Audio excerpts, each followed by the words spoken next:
Почитувани граѓани, Република Македонија е во тешка политичка и уставна криза. Криза предизвикана од коруптивно, криминално и арбитрерно владење на извршната власт. Криза подпомогната од отсуство на контрола и одговорност заради таквото владење. Криза во која собранието и судовите престанаа да ја вршат својата контролна функција. Криза во која институциите се обезличија и се претворија во извршители не на законите, туку на нелегалните и нелогични желби на лидерот на ВМРО-ДПМНЕ. Меѓу таквите институции, за жал, е институцијата председател на Република Македонија.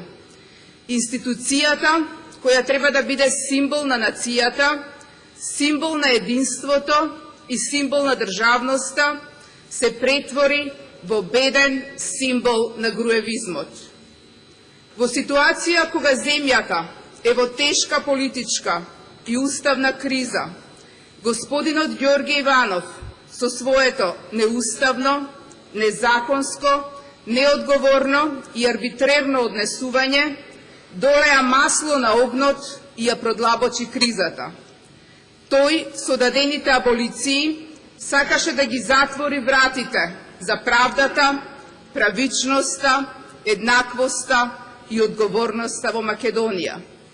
Всушност, сакаше да ги затвори вратите за решавање на кризата, бидејќи кризата ќе заврши кога во Македонија повторно ќе се воспостави правната држава и правдата. Единствена светла точка што произлезе од неговото неразумно однесување е шарената револуција која го распламти пламенот на отпорот и ги обедини правдолюбивите граѓани на Република Македонија кои бараа повлекување на аболициите и отварање на патот на правдата. Со повлекувањето на дадените аболиции, господинот Иванов призна дека сгреши. Призна дека неговите мотиви беа тесно партиски, а не државнички. Призна дека неговото однесување беше крајно неодговорно. Призна дека долеа масло на огнот и ретерираше. Но тоа не го амнестира него од одговорност. Напротив, неговото повлекување на аболициите требаше да биде следено со негова оставка, бидејќи Македонија не смее да биде играчка во рацете на неодговорни политичари кои не туркаат во хаос. Но тој немаше доблест да го стори тоа. Затоа ова собрание денес е исправено пред тестот на Уставот, пред тестот на граѓаните, но и пред тестот на историјата, дали ќе го врати принципот на одговорност во Република Македонија. Почитувани граѓани, всушност целта на денешната постапка за импичмент е враќање на принципите на одговорност, правда и еднаквост. Одговорност на ова собрание е дали ќе го одбрани Уставот од противправните акти превземени од председателот на Република Македонија или ќе остане нем наблюдувач на кршењето на овој акт кој што е донесен од граѓаните како што пишува во неговата преамбула. Кршењето на Уставот е кршење на волјата на граѓаните. Наша одговорност е денеска да го вратиме принципот на одговорност, да покажеме дека никој не е над Уставот и законот и со тоа да помогнеме за враќање на загубената доверба на граѓаните во институцијата собрание. Принципот на одговорност на највисоките функционери е највисок јавен интерес.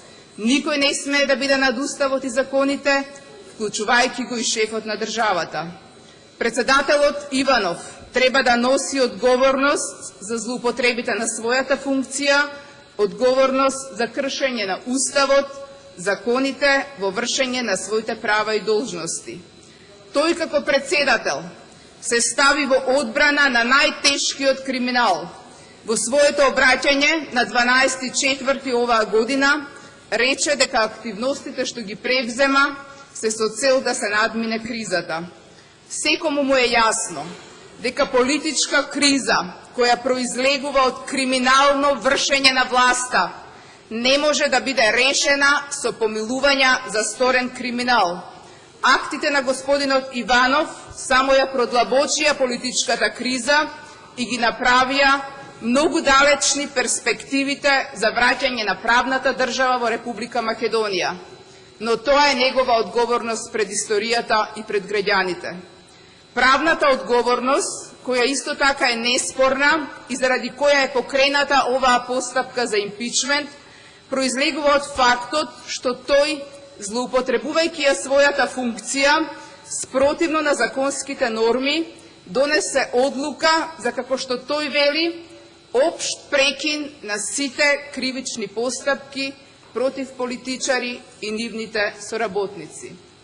Со своите одлуки, господинот Иванов прекрши неколку членови од Уставот, и тоа пред се членот 8, став 1, алинеја 3 и 4, кои како темелна вредност на уставниот поредок го предвидуваат владењето на правото и поделбата на власта, членот 9, кој предвидува забрана за дискриминација по основ на општествена положба, членот 68, став 1, алинеја 18, кој предвидува надлежност на собранието да дава амнестија, членот 84, кој ги предвидува надлежностите на председателот на Република Македонија и членот 106, кој ги предвидува надлежностите на јавното обвинителство.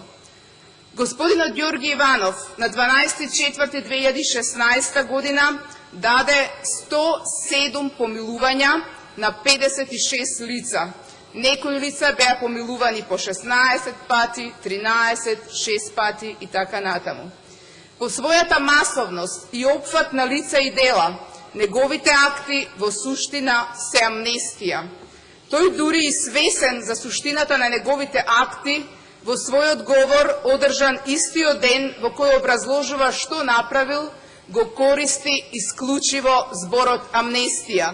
Во тој говор ниту еднаш не го спомна зборот помилување или аболиција, туку само зборот амнестија.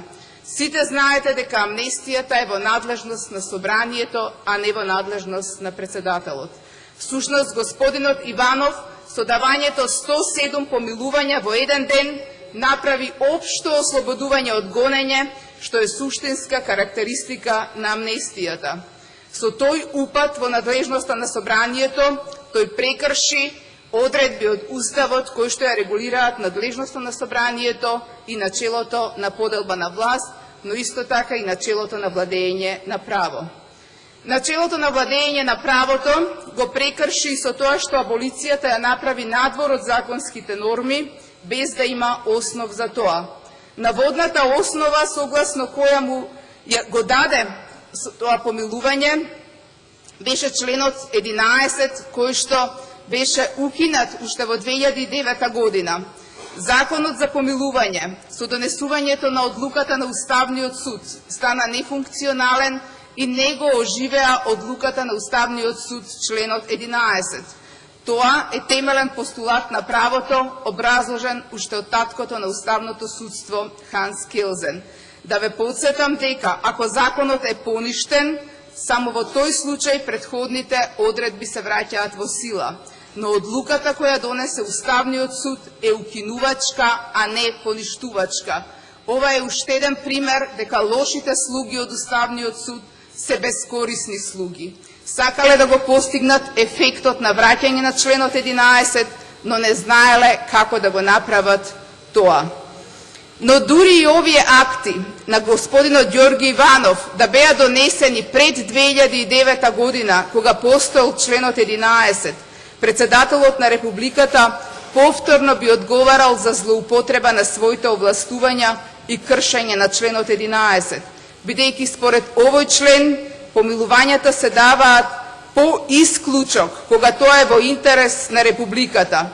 Почитувани граѓани, носење на 107 помилувања без претходна постапка во никој случај не може да се третира како исклучок. Напротив, тоа е огромна бројка која зборува за масовност на неговите акти. Бројка која и за редовни помилувања е огромна, а не пак за оние кои се даваат по исклучок. Бројка која зборува дека неговата активност фактички е амнестија, никакво помилување, а уште помалку помилување по исклучок. Господинот Иванов го прекрши членот 9 кој предвидува забрана за дискриминација по основ на општествена положба, бидејќи критериум за дадени помилувања е лицата да се политичари и нивни соработници и поддржувачи. Ваквиот критериум е дискриминаторски, бидејќи привилегира одредена група на граѓани врз основа на недозволен критериум, а тоа е општествената положба на лицата. Господинот Иванов со своето однесување ја врати Македонија во средниот век со поделба на граѓани, политичари кои се недопирливи и останати граѓани кои се обични смртници. Но тој во исто време промовираше и принцип на неодговорност за политичарите и рушење на темелните правни принципи. Ваквата негова одлука за општо помилување на политичари со својата масовност и широк опфат на лица политичари охрабрува идно незаконско и криминално работење на политичките елити, што е погубно за секоја држава. Во современите демократски држави, политичарите се изложени на постојан дневен надзор и одговорност, а не се привилегираат во однос на другите граѓани со нивно ослободување од одговорност.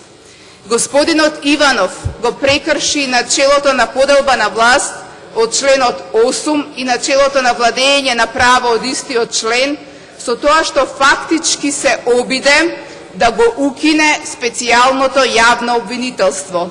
Од неговиот говор, но и од неговите акти, јасно се гледаше дека главен таргет на неговата постапка беше да го оневозможи специјалното јавно обвинителство да ја врши својата надлежност.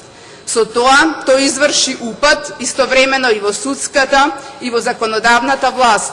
Имено, собранието е единствено надлежно со закон да воспоставува и да укинува институции, а не председателот. Почитувани граѓани, помилувањето не смее да биде акт на политичко самоволие, надвор од уставните и законските норми. Исто како што и функционирањето на ова собрание не смее да биде врз основа на политичко самоволие. За жал, целокупната постапка која владеачкото мнозинство ја водеше по повод нашата иницијатива за импичмент беше надвор од деловничките одредби, почнувајќи од составот на комисијата за импичмент, а потоа и преку одбивањето на мнозинството во комисијата, господинот Иванов да биде повикан да даде свој исказ пред таа комисија. Господинот Ѓорги Иванов дури не достави ни писмено изјаснување за наводите од предлогот за покренување постапка за утврдување на одговорност. Тој го искористи правото да не даде исказ против себе, односно да не се самоинкриминира, но за разлика од кривичната постапка во која молчењето на лицето не се користи против него, во постапка за импичмент важи спротивното правило, бидејќи секој председател на држава треба да биде транспарентен и да ги даде потребните одговори и појаснувања како на пратениците, така и на пошироката јавност, како што секако би постапил и тој доколку аргументите беа на негова страна.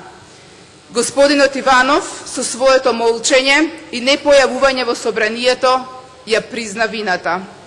Господинот Иванов со повлекувањето на аболициите повторно ја призна вината и призна дека сгрешил. Затоа, колеги пратеници, денеска на ова собрание останува одговорноста. Наспроти Иванов, кој сакаше да промовира принцип на неодговорност на политичарите, ова собрание денеска со покренување на постапка за негова одговорност треба да покаже дека политичарите треба всушност да бидат најодговорни за своите постапки. Ви благодарам.